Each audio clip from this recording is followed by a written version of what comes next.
How can you take plain, ordinary, everyday kind of chords and make them sound magical? That's what we're going to look at today in Dr. Doug's Daily Tips for how to write great LDS church music. To help us do so, we're going to look at hymn 130, Be Thou Humble. Right at the beginning, there's a beautiful technique used that takes two very regular chords but makes them sound much more interesting. And it's a technique used throughout the hymn, not always in exactly the same way, but it's pretty much the same technique. So I'll show you some of those in a minute. But first, let's look at this very opening little chord progression and talk about why it sounds so nice. You know the tune. Here it goes. On the word humble.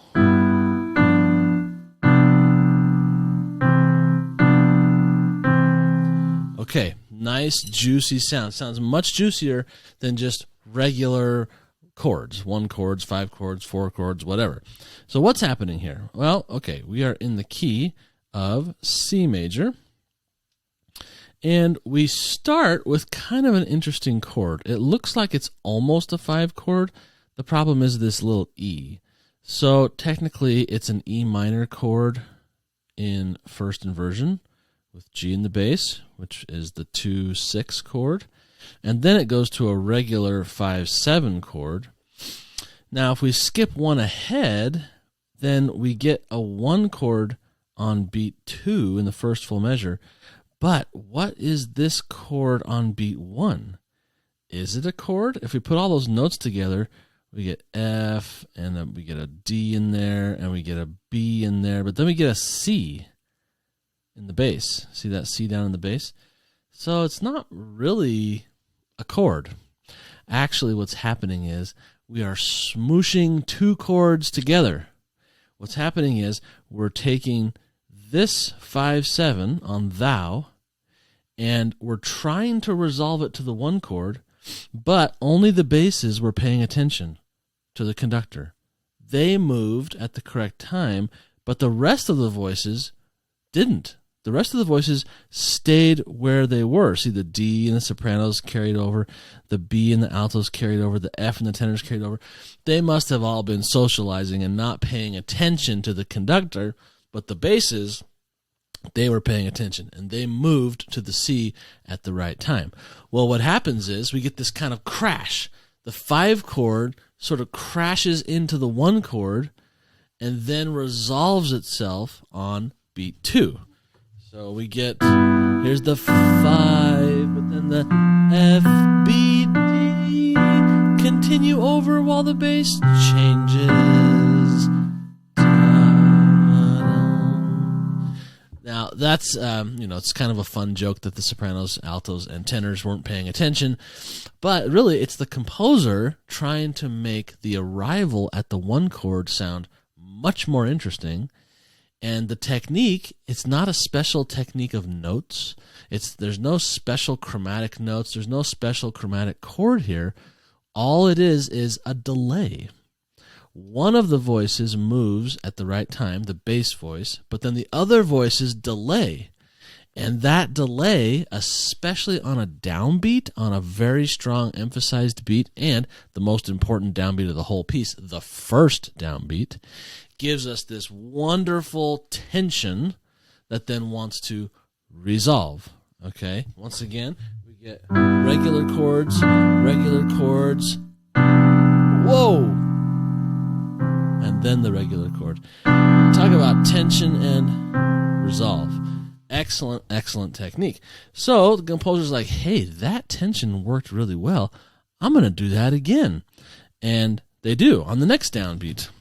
It's a little bit different, but you get the same kind of tension. See how those 2 upper voices, the alto and the soprano, carry over? The technique happens again over here in the altos and tenors. It happens again here in the soprano. This time it doesn't carry over. It leaps to that wrong note and then resolves.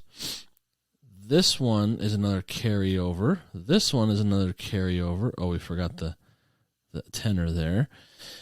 These two are kind of the same technique. It's not a carryover, but it's a leap to the wrong note, to the tension note, and then it resolves afterwards.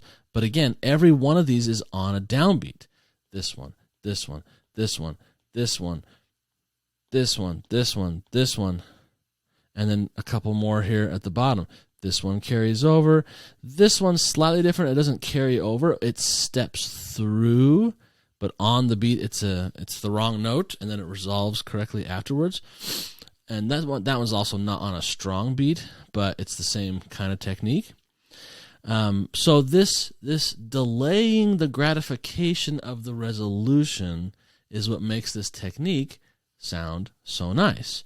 And the fun thing is, you can do this on any chord in any key.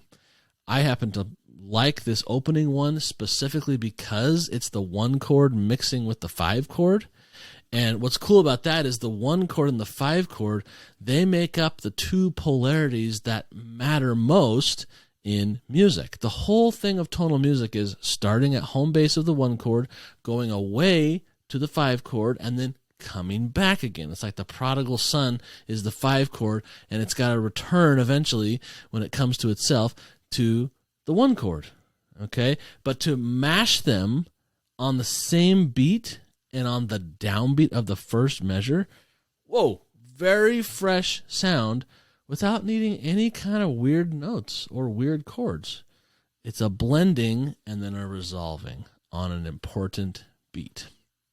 Very fun little technique. I recommend you try it. If there's a cadence in your music, or if there's a phrase you're starting or a phrase you're ending, and you're trying to make the arrival sound more interesting, perfect time to use this technique.